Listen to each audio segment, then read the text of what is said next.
Xoş gördük əziz izləyicilər. Bankers TV-nin ilk verilişinlə efirdəyik. Bankir masası verilişimizin ilk qonağı Akses Bankın idarə heyətinin üzvü, baş əməliyyat inzibatçısı Teymur Ağakişiyevdir. Teymur müəllim, xoş gəlmisiniz. Xoş gəlirəm mən. Teymur müəllim, necəsiz? Özünüzü necə hiss edirsiniz? Yaxşı insanlar ətrafında olanda həmişə özümü yaxşı hiss edirəm. Layihəniz uğurlu olsun. İlk verilişdir. Düşünürəm siz olan yerdə həmişə uğur olacaq. Bu da istisna deyil. Uğur olsun inşallah. Təşəkkür edirəm. Teymur müəllim, bank sektoruna necə gəldiniz? Böyük bir sirdir əslində Ramin mənim. Uzun bir yol qət etdim. Sirri bölüşək. Bölüşəcəm. Uzun bir yol qət etmişəm. Əslində bankçılığa marağım həmişə olub. Yəni uşaqlıqdan bəri, çünki mən bunu evdə görmüşəm. Yəni bank ətrafında söhbətlər, hansısa Yəni ailədə bankda işləyən var idi. Anam işləyirdi, yəni uzun müddət, yəni onun da karyerası bankdan başlayıb. Və hardasa o arxa fonda mən onu hiss edirdim ki, nə vaxtsa bankçılığa gələcəm. Amma yol uzun oldu. Əslində otelçilik biznesində fəaliyyət göstərdim. Sonradan logistika, sonradan televiziya, jurnalistika və s. və çox təsadüfi, nadir halda, yəni belə bir fikir yox idi əslində. Ümumilikdə başqa bir sahəyə, intervyuya gedirdim. Sadəcə olaraq həmin holdinqin bankada var imiş. Və intervyudan sonra bir həftə keçdi, zəng etdilər ki, belə bir təklif var, bankda çalışmaq istəyərsinizmi? Təbii ki, mən də uşaqlıqdan bunu gözləyirəm. Razılaşdım. Yəni yol belə idi əslində. Bəs siz əgər məsələn yenidən təzədən istiqamət seçəsi olsaz, yenə bank seçərdiniz? Seçərəm. Seçərdiniz. Onda belə nəticəyə gəlinir ki, siz bu sənəti sevirsiniz. Təbii ki, yəni hər bir insanın uğuru onun sevdiyi işdən asılıdır. Yəni insan gördüyü işi sevirsə, 100% uğur olacaq.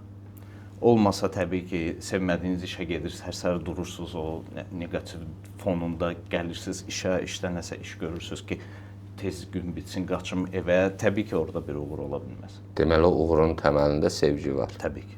Karyeranızda dönüş nöqtəsi kimi hansı qərarınız olub sizcə? Hansı qərar sizin karyeranızda kəskin dönüş yaradıb? Kəskin dönüş. Belə maraqlı suallar verirsən, hardan çıxırsan? Karyeranızda maraqlı dönüş. Yəni karyeranızda sistemi dəyişmək, sektoru dəyişmək dönüş nöqtəsidirmi sizcə? Belə o sistemdən çıxıb bank sisteminə girməyiniz. Əslində böyük bir dönüş nöqtəsidir. Televiziya işi ümumiyyətlə başqa bir aləmdir. Mən həmişə deyirəm ki, müəyyən o məsələlər var, hansıları ki, günün bu günü də istifadə edirəm, amma 20 ildən çox müddət keçib. Mən televiziyada öyrənmişəm, kifayət qədər maraqlı insanlar görürsən hər sahədən. Yəni biz biznesdən danışanda yalnız biznes düşüncəsi olaraq yalnız biznesi görüşürük, yəni biznesmenlərlə görüşürük, hansısa şirkət sahibləri ilə, hansısa rəhbər şəxslərlə. Amma televiziya elədir ki, orada hər cür insan görürsən. Hər sahədən, yəni sahələri getmədən belə təsəvvür edə bilərsiniz ki, hər sahədən bir adam, gəmiçi də görürsünüz, slesor da görürsünüz. Yəni onun sayəsində hər sahədən informasiyalara sahib olursunuz. Nəinki informasiya, yəni hərəsindən biraz götürüb müəyyən bir fikir formalaşır da, yəni həyat tərzi də dəyişir demək olar. Bəli, dünya görüşünün formalaşmasına deməli müsbət təsir edir təbii ki. Teymur müəllim, bax siz bir lidersiz, bir rəhbərsiz, təbii ki, bankda bəlli bir sahələri kurasiya eləyirsiniz. Sizcə liderin ən vacib xüsusiyyətləri nədir? Liderdə hansı xüsusiyyətlər olmalıdır? Vaxt keçdikcə bu suala cavabım dəyişib. Əvvəllər düşünürdüm ki, lider hansı böyük qərarlar verən şəxsdir. Hazırda isə düşünürəm ki, lider etibar yaradan şəxsdir. Çünki istənilən halda, yəni bir çox vaxt qarışdırırıq lideri rəhbərlə. Biz lideri rəhbər olaraq qəbul edirik, amma lider işçisinin ətrafında, komandasında olan şəxsin müəyyən bir potensialını üzə çıxartmalıdır. Həmin şəxsin daha yaxşı versiyasını yaratmağa çalışmalıdır ki, insan özü buna gəlsin. Təbii ki, rəhbərin qərarı ilə hamı razı olmaya bilər. Yəni elə qərarlar var ki, ümumiyyətlə çox neqativlə qəbul olunur. Amma inam varsa, həmin lider dediyimiz şəxsə inam varsa, komanda onun arxasından mütləq olaraq gedəcək. Lap yaxşı. Bəs sizcə lider daha çox ədalətli mi olmalıdır, yoxsa mərhəmətli mi? Hər ikisi. Hər ikisi. Hər ikisi. Seçim etsəz. Seçim etsəm çox güman ədalət. Ədalət. Məncə də. Teymur müəllim, bax sizin kurasiyanızda müxtəlif strukturlar var. Səhv eləmirəmsə ondan biri də marketinq strukturudur da, düzdür. Bax ümumilikdə yeni nəsillərə hansı marketinq strategiyaları daha çox xasdır? Yeni nəsillərə. Yəni biz neyiniyək ki, gənc nəsilləri banka zəlb eləyə bilək müştəri kimi? Təbii ki, istehlakçı davranışımız dəyişib. Əvvəlki nəsil müştərinin yanaşmasından yeni nəsil müştərilərin yanaşması eyni deyil. Daha çox onları dinləməliyik. Biz öyrəşmişik ki, hansısa strategiyaları quranda strategiyanın başında o strategiyanı yaradan təşkilat durur. Gənc nəsillərlə bu işləmir. Gənc nəsilləri daha çox dinləməliyik, başa düşməliyik bunlar nə istəyirlər. Gənc nəsil gözləməyi sevmir, növbələri sevmir. Hər bir şeyi mobil telefonundan idarə etmək istəyir.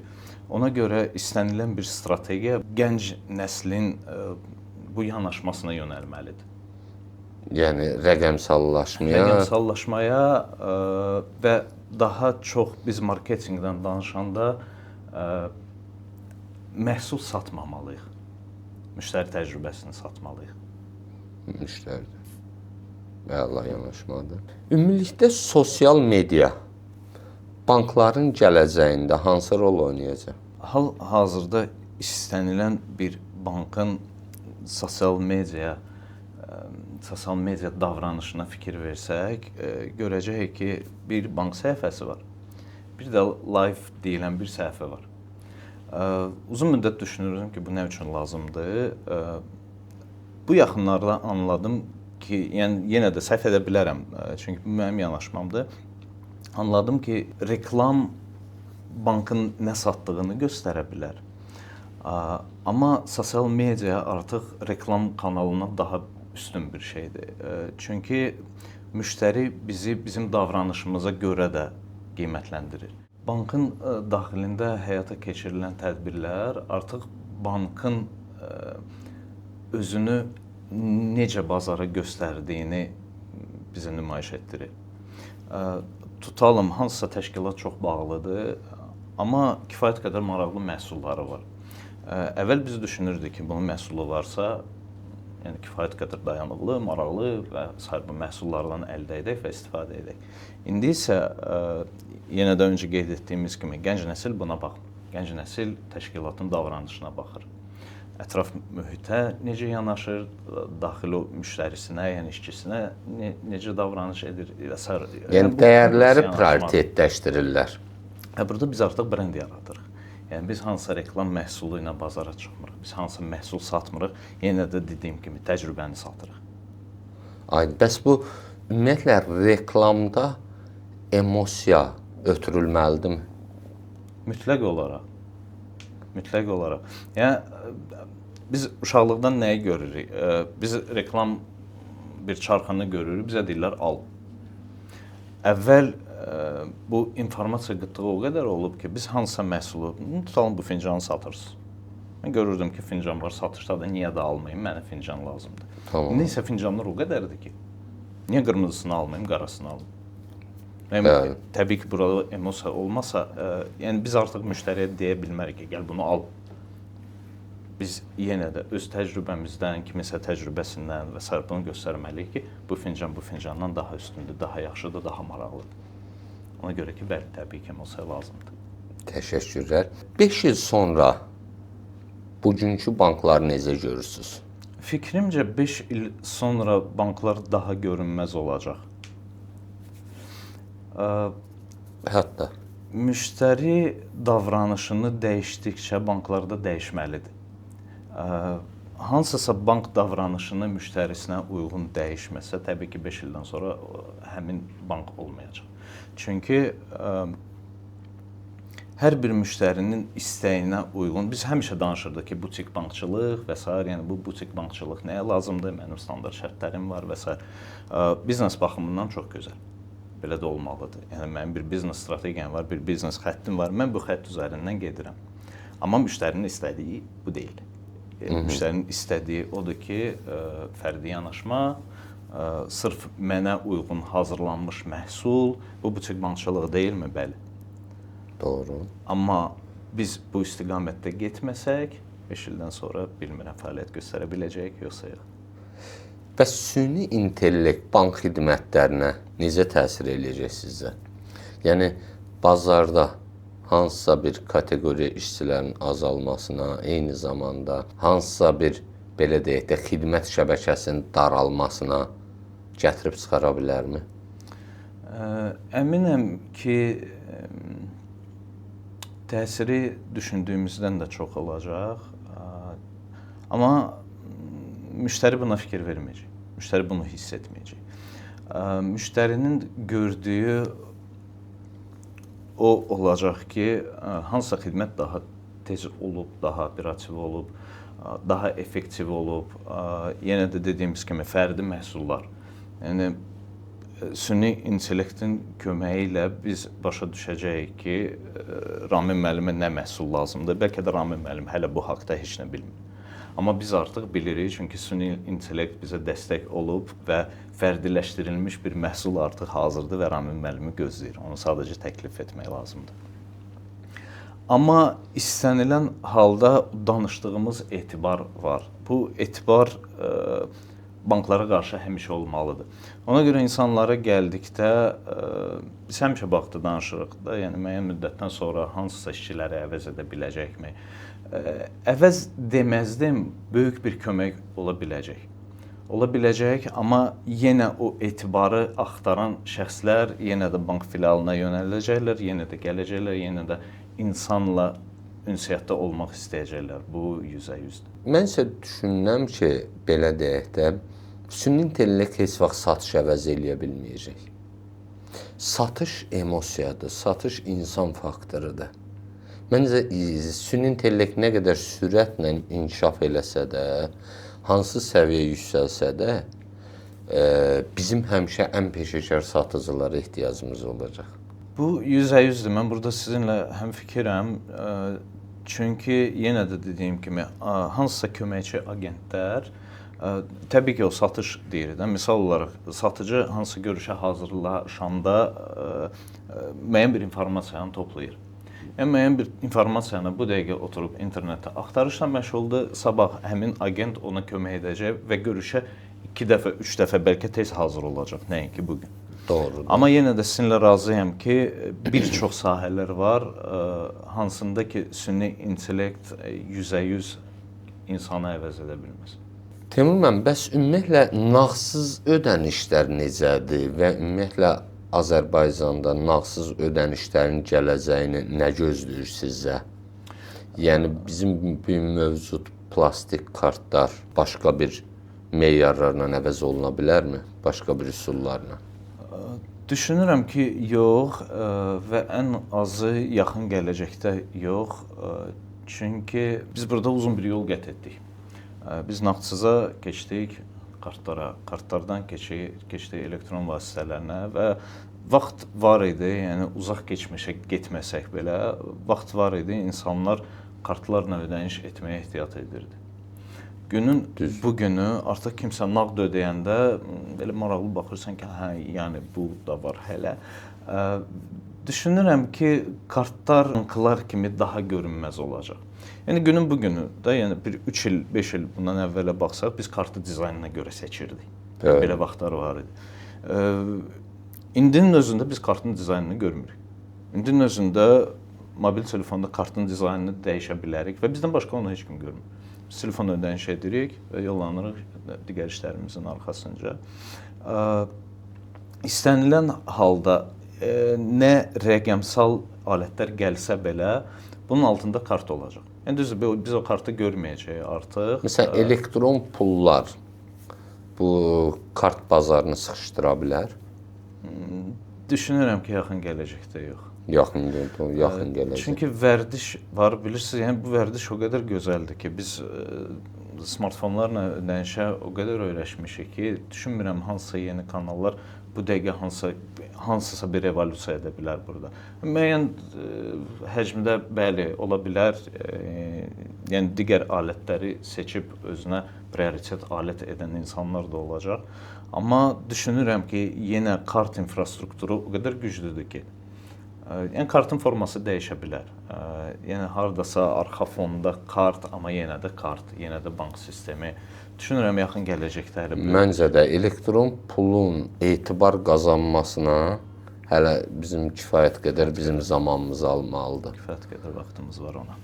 Kifayət qədər vaxtımız var, doğrudur. Bəs ümumiyyətlə yaxşı bank brendi formalaşdırmaq üçün əsas amil nədir? Yəni müştərinin üçün yaxşı bank brendi deyəndə ağlan ilk gələn nə olur? Etibar. Hər bank deyir mən etibarlıyam. Vaxtlar var idi. Biz bankı ölçüsünə görə seçirdik. Təklif etdiyi faizlərə görə seçirdik. Müəyyən bir dayanıqlığına görə seçirdik. Amma indi zaman dəyişib. Yəni bu dəqiqə müştəri ilk növbədə nə düşünür? Bu bank mənə rahatlıq yaradırmı, yoxsa çətinlik? Təbii ki, çətinlik yaradırsa, biz onu qoyuruq qırağa. Qalır nə? Qalır rahatlıq. Rahatlığı da müştəriyə nə formada verə bilərik? Hansısa alətlərlə verə bilərik, hansısa texnologiyalarla verə bilərik, hansısa fərdi təkliflərlə verə bilərik. Amma ilk növbədə bankın dürüstlüyü, yəni bankın verdiyi sözə əməl edirsə, etmirsə, yəni bu böyük bir faktordur. Çox doğrudur. Xüsusən fərdilik mən deyərdim ki, müştərindən də banka qarşı daha çox bağ yaradır. Bəli. İnsan bir növdə emosional olaraq, yəni bir özəl olduğunu hiss etmək mesajını alırsa, o banka daha çox bağlana bilir. Tamamilə.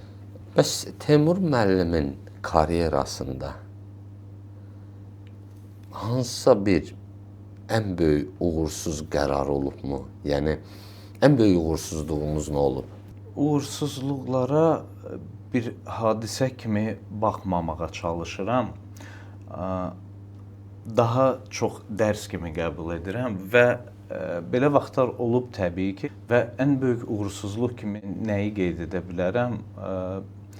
Bəzi vaxtlarda bəzi insanlara həddindən artıq tez inanmışam. Hansısa potensialı gələcəyin nəticəsi kimi qəbul etmişəm və bunda yanılmışam. Ümumilikdə potensialı hansısa gələcəyin nəticəsi ilə qarışdırmaq düzgün bir şey deyil və ən böyük uğursuzluqlarım çox güman burada olub. Vaxtından əvvəl kiməsə inanmaq. Maraqlıdır, çox maraqlıdır. Bəs elə bir qərarınız olubmu ki, gecə sizi yatmağa qoymasın? Demisən, ilahi, bu nə səhv qərar idi, mən verdim. Ən çətin qərarlar təbii ki, insanların taleyi ilə bağlı olan qərarlardır. Və insanın taleyinə, həyatına, ailəsinə, gələcəyinə toxunan istənilən bir qərar daha çox düşünmək üçün yol açır. Təbii ki, olub, yəni istənilən biznes qərarı düzələ bilər. Yəni istənilən maliyyə üzrə qərar düzələ bilər. Amma insanın taleyi ilə bağlı olan səhv qərar təəssüf ki, düzələ bilər, amma çox çətin. Doğru, doğru. Bəs ümumiyyətlə Teymur müəllim səhv etməkdən qorxur, yoxsa səhvini sevir? Səhvimi sevirəm çünki öyrənirəm. Daim nəsə öyrənirəm. Möhtəşəm. İstənilən təcrübə, yəni mənfi təcrübə belə təcrübədir. Möhtəşəm, mən də səhvimi sevmirəm. Ustalaşdıran səhvlərdir bizi. Bəs mənim iş həyatınızda ən böyük dərsi kimdən almısınız? Tək bir nəfərdən yox. Yəni bir neçə şəxsdən istənilən rəhbərimdən nəsə öyrənmişəm. istənilən rəhbərimlə. Yəni karyera boyu istər bankçılıqda, istər bankçılıqdan əvvəlki olan dövrlərdə bir çox rəhbərlərim olub. Təbii ki, burada müsbət şeylər də var, mənfi şeylər də var, səhvlər də var və bunların üzərində daim öyrənmişəm. Müsbət bir yanaşmada sən başa düşürsən ki, hə, mən də nə vaxtsa belə eləyəcəm. Amma səhvi örnək götürmüsünüz özünüzə. Bəli, amma səhvi hardasa o arxa fonda yazırsan ki, yox, mən belə bir səhv etmərəm inşallah. Məsələn, mənim müəllimliyi müəllimim sevdirir. Yəni həmişə xəyalım olub ki, mən də onun kimi müəllim olum. Təbii ki, hər insanın biixtiyar bir kumiri olur. İstər rəhbər baxımından, istər müəllim baxımından, məncə həyatda insanların bir uğuruna təsir edən şəxslər var. Amma həqiqətdə bəzən onun sualını tapmaq çox çətindir ki, çünki bu bir şəxsdən qaynaqlana bilmir. Hərədən bir şey götürürsünüz. Bu yaxşı xüsusiyyəti bundan götürürsünüz. Bax, məsələn, deyirsən ki, bax, məndə də bu olsaydı, istəyirəm, mən də belə olasıyam. Biixtiyar insanlar həmişə rəhbərlərindən nəsə götürürlər. Yəni, biz istəsək də, istəməsək də, siz Teymur müəllim mütləq işdə kimlərinsə həyatına bir örnəksiniz. Sevindim. Məncə, lider daha çox göstərən yox, öyrədən yox, örnək olandır. Yəni, biixtiyar həyata toxunanlardır. Bəlkə də bilmirəm, bu təcrübədən mən bunlara, bu qənaətlərə gəlmişəm. Maraqlı yanaşmadır. Birisi kitablar haqda deyirlər də, hansısa kitabı oxuyursan, bir aydan sonra bu kitabdan oxuduğun bir 10% yadında qalırsa, deməli bu kitab uğurludur. Və sən 10 belə kitab oxusan, bir kitabı beynində daşıyırsan. O deməkdir. Doğrudur. Siz dediyiniz məsələ isə hər bir şəxsdən nəsə öyrənə gəlirsən, illər boyu nəsə toplayırsan və bir neçə şəxsin o həyata yanaşması var. Artıq onu beynində daşıyırsan. Doğrudur. Və ən çox da siz Teymur müəllim, mənə görə də baxın birdən sual çox verilir də, yəni necə oldu, uğurlu oldunuz, uğurun nə bilim sirri nədir? Təbii ki, məsəl üçün hərənin həyatda bir yanaşmaları var. Amma əslində bu sualın cavabını hələ həyatda dəqiq verən olmayıb. Məncə onun dəqiq cavabını bilən yoxdur. Məncə də yoxdur. Kiməsə görə uğur dediyimiz məsələn formulalar, yəni bunun vahid düsturu yoxdur ki, belə eləsən uğurlu olasın. Bir eləyir uğurlu olur, bir eləyir uğursuz olur. Məncə uğuru və mühit və insan şəxsi xarakterlərində məncə təsir edən ən vacib bir kamildir. Ona görə bunun hələ vahid düsturunu verən olmayıb ki, bu halda insanlar uğurludur.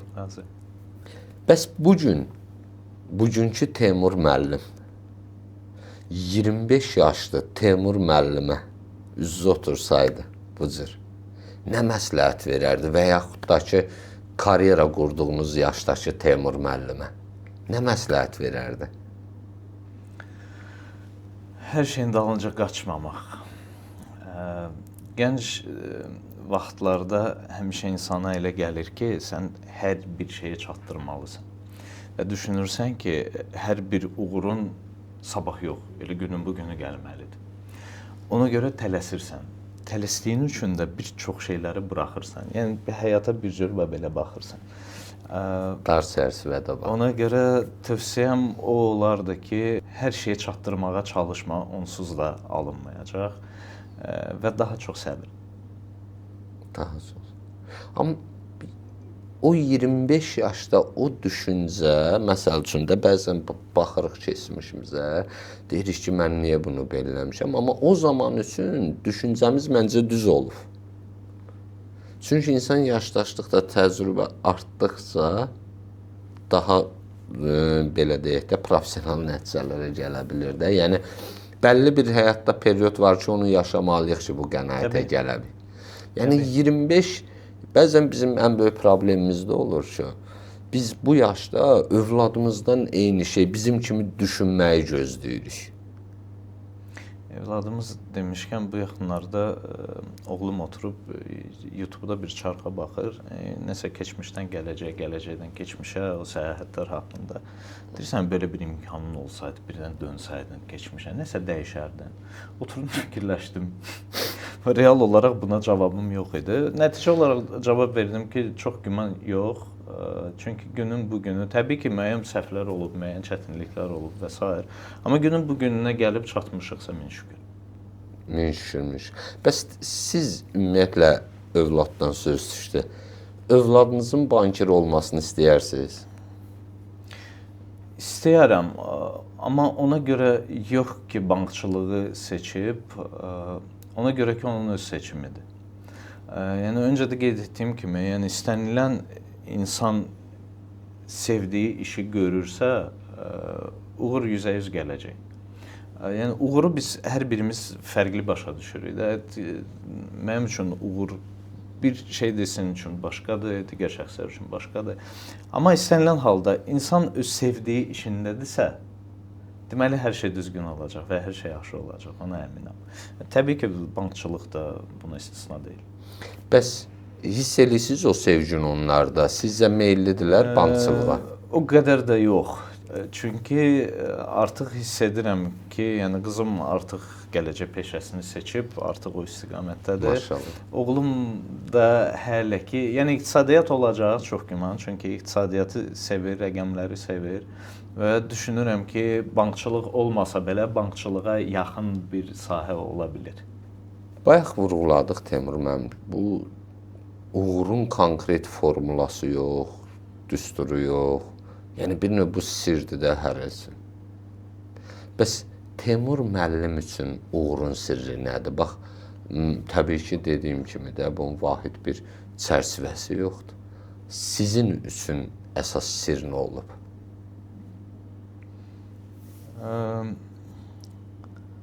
Sir dedikdə yanaşma qeyd edə bilərəm. Yenə də keçmişə dönsək, jurnalistikadan bankçılığa gələndə karyeramı hansısa bir vəzifə üzərində qurmamışam. Yəni bu ilkin bir faktor olub, çünki hər zaman marağımda olub ki, hansısa maraqlı bir işlər görüm, nəticələr göstərim. Yəni ümumilikdə bankçılığa gələndə, yəni televiziyadan sonra yenə də bu tam ayrı bir sahədir. Amma mənim üçün uzaq bir sahə deyildi, çünki görmüşəm bunu, yəni ən azı debiti, krediti bilirdim, yəni və s. belə xırda məsələlər. Vəzifə dalınca qaçmamışam və həmişə təşəbbüskar olmuşam. Günün bu günü başa düşürəm ki, o təşəbbüskarlıq müəyyən bir nəticələrə gətirib çıxarır. Çünki mən bugün rəhbər olaraq aydın məsələdə insanlar həmişə bir neçə kateqoriya seçilir. Problemi tapan şəxslər var, problem haqqında danışan şəxslər var və problemi həll edən şəxslər var. Rəhbər olaraq həmişə axırıncılar xatırlanır. Yəni həmişə axırıncıları xatırlayırsan ki, problem var idi. Sən gəldin problemi. Problem haqqında danışmaq olar, müzakirə etmək olar, saatlarla, günlərlə, illərlə. Və elə insan var ki, gəlib problemi götürür üzərinə və həll edir. Yəni yadda qalanlar bu şəxslərdir. Ona görə təşəbbüskar olmaq lazımdır. Bir də hansısa rəhbər vəzifəni hədəfə çevirməmək. Buna hədəfə çevirməsən, təşəbbüskar olsan, işi maraqla görsən və sevdiyin işi görsən, mütləq olaraq uğur gələcək. Yəni çox maraqlı cavab oldu əslində. Mənim üçün sual yarandı ki, məsələn, rəhbər vəzifəni hədəf qoymasın. Düzdür, onda belə çıxır insanın hədəfsizmi olsun? Hədəfli olsun. Sadəcə olaraq karyerasını hansısa rəhbər vəzifə üzərində qurmasın. Hər şeyin bir vaxtı var, bilirsiniz, hər şeyin bir dövrü var. Yəni insan necə artır? Yəni sən işini sev, demək istəyirsiniz, sən işini sev, uğur özü gələcək. Və hər sahədə professional ol. Hər sahədən anlayışın olsun. Yəni gələcəkdə kimsə idarə heyətində olmaq istəsə, biznesdən tam anlayışı olmalıdır. Riskdən də başın çıxmalıdır, satışdan da, marketinqdən də, yəni bütün bankda olan sahələrdən ən azı anlayışın olmalıdır ki, bu biznes necə çalışır. Çünki sən rəhbər vəzifəyə gəldikdə artıq hansısa bir sahənin, bir departamentin qərarını vermirsən. Sən bütün bankın qərarını verirsən və bütün bu verdiyin qərarların məsuliyyətini daşıyırsan. Helikopter görünüşü, qalxıb yuxarıdan baxmaq. Əla, maraqlıdır. Teymur müəllim, ümumi bax, belə deyək də, siz vurğuluyursunuz ki, bəs idarə heyəti olan gənc ümumi bir növ həyat təcrübəsi çox olmalıdır. Düzdür? Eyni zamanda, yəni daha çox hər şeydən az-çox başı çıxmalıdır. Məntiqlidir, razıyam sizlə. Bəs mənim üçün bir dənə maraqlı sual yaranır ki, 100% izləyicilərdə də bu sual yaranısıdır.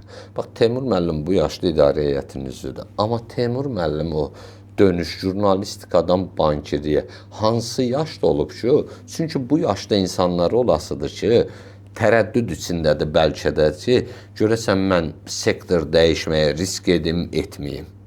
25 yaşımda gəlmişəm banka. 25 yaşda bank sisteminə. Yəni 25 yaşda başlamaq gec deyil. Gec deyil. Lider olmağa qədər yüksəlmək olur. Olur. Əla, möhtəşəm. Gənc bankerlərə nə tövsiyə verərsiniz? Son sualımızla yekunlaşdıraq. Nəticələrə fokuslanmaq. Yenə də qeyd etdiyim kimi, hansısa vəzifəyə yox, maraqlı işə, sevdiyi işə və nəticəyə fokuslanmaq. Çox sağ olun, çox gözəl, səmimi müzakirəniz üçün Teymur müəllim. Çox xoş oldu. Sizə uğurlar arzulayıram. Bir daha təşəkkür eləyirəm ki, dəvətimizi qəbul etmisiniz. Bunun üçün ayrıca təşəkkür eləyirəm. Əziz dinləyicilər, kanalımıza abunə olub şərh yazmağı unutmayın. Eyni zamanda əgər verilişimizdə hansısa bir qonaqlar görmək istəyirsinizsə, şərhlərdə qeydinizi gözləyirik. Sağ olun.